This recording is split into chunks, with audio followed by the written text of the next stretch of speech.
Hey everyone, welcome back. Hope you're having a fantastic day so far. So, this week it is expected to be official. We will know how much of an increase you will be receiving if you are receiving Social Security benefits. Right now, on average, it is looking like it is going to be right around $600 per month, once again, for the average retiree. So, we will be covering that in today's video. But before we go ahead and dive into it for today, if you would like to receive up to $200 in free stock or $200 in free cash, in a pinned comment below, I will be leaving a link to Robinhood. All you have to do is once you click on that link, is just sign up for a free account and then simply link your bank account. You do not even have to make an opening deposit. At that point in time, Robinhood will be sending you one free stock worth all the way up to $200. Okay, so before we go ahead and dive into the increase expected to be announced later on this week, we are first going to be going over this article here by the Motley Fool, where they're discussing the insolvency date of the Social Security Trust Fund. And unfortunately, if nothing is done by the next administration, whether it's Kamala Harris or Donald Trump, or it might be the administration after that, then unfortunately there is going to be cuts across the board, anywhere between 19 and all the way up to 26%. So let's go ahead and dive right into this article here where they say that in just 11 years, Social Security Trust Fund could be out of money. The reason may surprise retirees. So they started out by saying that unfortunately the SSA is on track to become unable to meet its benefit obligations within the next 11 years. The latest report from the SSA expects the Old Age and Survivors Insurance and Disability Insurance Trust Funds, technically separate but often combined for simplicity and projections, to be depleted by the end of 2035. Before we look at why this is happening and what might be done, let's get a better understanding of how Social Security works. Now, they start out by saying that you might think that the government takes money from your check each month as you work and sets it aside for later. In reality, Social Security is pay as you go. The money collected each year in payroll tax immediately funds the benefits paid out to current retirees. Essentially, today's workers pay for today's retirees. In years past, the SSA ran a surplus. Workers paid more into it than it paid out to recipients. The OASDI trust represents a reserve of funds from previous years of plenty. That changed in 2010, however, the first year since the 80s in which tax revenue fell short of expenditures. Luckily, the interest the OASDI trust funds bridged the gap. Since 2021, however, that's fallen short too. Now the trust fund is shrinking, and by the end of 2035, it is projected to be empty. What happens then? To be clear, when the OASDI trust is depleted, the SSA is not bankrupt. The program does not shut down. Instead, the SSA can only pay out what it brings in. Benefits will be reduced to match the payroll tax revenue generated each year. In 2036, that will mean a 17% cut. So first off, that is one of the biggest misconceptions about Social Security. People think of this program like if it was like your IRA or a 401k, where you pay and it goes into your own separate account that has your name and maybe like your Social Security number on it. And then whenever you go to retire, you can start drawing from that account. Actually, what ends up happening is that everyone is taxed whenever they're working, and it goes into one pretty much big account there that earns interest and things like that, and that account pays out to current retirees.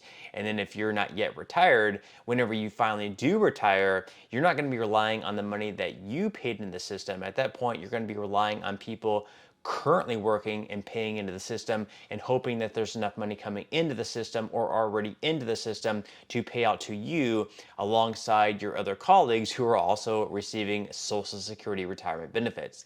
Now, they go on to say that, so why is there a shortfall? What is driving the deficit? Well, the main reason here, is I highlighted at the bottom of the screen, is that people are having fewer children. It began with the baby boomer generation, a generation so named because the birth rates that created it were sky high, which had significantly fewer kids that their parents did. The trend continued, and each successive generation has followed suit. Now that baby boomers are leaving the workforce and entering retirement, there is an increase in retirees without enough workers to match. The ratio of worker to retiree is shrinking. So, of course, the baby boomer generation made it so there was a lot of workers during that generation whenever they were in their working years and paying into the system. So there was all this surplus of cash coming into the trust fund to pay out to the prior generation. But now that the baby boomers are now retired, they're beginning to collect their Social Security retirement.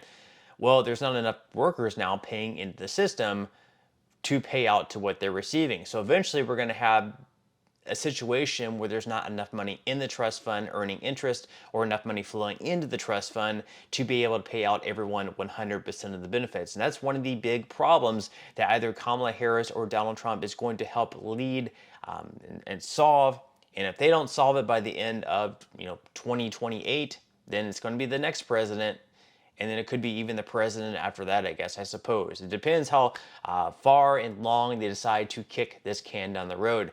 Now, in some better news, of course, later on this week, in the middle of the week, we're going to know exactly what the next increase is going to be for all Social Security beneficiaries. That's because we are going to know what the cost of living adjustment is going to be. So let's go ahead and pull up this article here once again by the Motley Fool, and they actually say that the surprising benefit of a small Social Security COLA. So they say that many retirees don't rely entirely on Social Security to fund their retirement budget. They saved and invested in their IRAs, 401ks, and taxable brokerage accounts. The median household with someone aged 62 or older who saved and invested during their career had $200,000 invested across retirement and brokerage accounts at the end of 2022, according to the most recent survey of consumer finances from the Federal Reserve. Based on the stock market returns since then, those balances have likely increased substantially.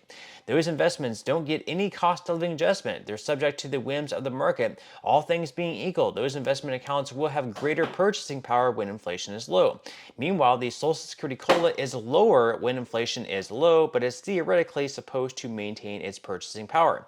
Retirees with significant retirement savings may be much better off with a lower COLA in 2025. You'll actually have more purchasing power in the future if the COLA remains low. Even if you're heavily reliant on Social Security, slow and steady inflation is historically better for the overall purchasing power of those monthly checks than higher inflation. The Senior Citizens League found that since 2010, Social Security's buying power increased in the majority of years when the COLA came in below 3%. As the Fed continues to target 2% annual inflation, a 2.5% raise should still result in an increase in purchasing power next year. So while many might be disappointed in the SSA's announcement on October 10th, that's going to be on Wednesday, I believe, seniors should find it easier to afford things in 2025 when they look at the full picture in their total retirement savings and income. So once again, that increase is going to be coming up on October 10th. I was wrong. It's actually going to be on Thursday, not on Wednesday. So that's something that we'll definitely have to keep our eyes out on later on this week. And once again, they're making the point here that even though it's not going to be as high as it was in prior years, like 5% or even 8.7%, it's still, even though it's only going to be likely like 2.5%, which should work out to an increase of right around $50 per month for the average retiree receiving right around $1,900 this year. That's going to be $600 over a year. That's where I got my title in the thumbnail, of course.